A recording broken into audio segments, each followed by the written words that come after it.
ladies, for today's video, ilang days nga akong hindi nakapag-update dahil busy ang person. 2 days nga ako nag-ayos na aking shop para naman maliwalas tingnan. So as you can see, ito yung hitsura ng sahig na aking shop. Dugyot na talaga siya dahil floor mat lang ito. Ang gagawin ko kasi dito ay palitan ko ng vinyl itong sahig.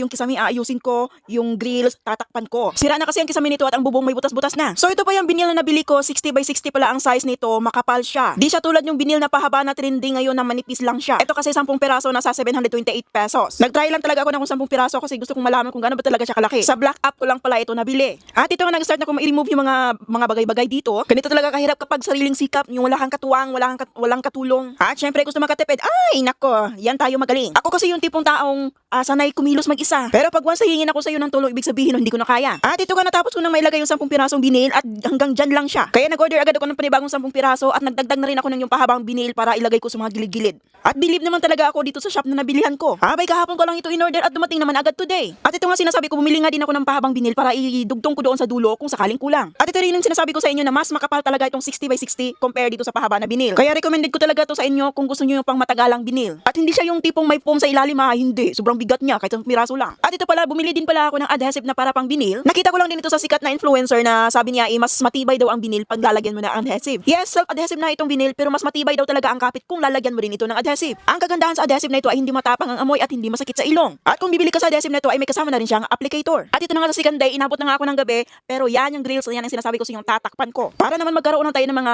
little bit privacy ba? Para naman hindi masyadong open yung shop ko. At ito nga yung ilalagay ko doon sa grills, itong artificial watermelon vines. Sa isang rolyo, 3 meters na nga ang haba. At 2 rolyo nga itong binili ko dahil medyo malaki nga itong grills namin. Sa isang rolyo nga ay nagkakalaga ng mga nasa 200 plus, so 2 binili ko, nasa 500 plus nga binayaran ko, free shipping na yon.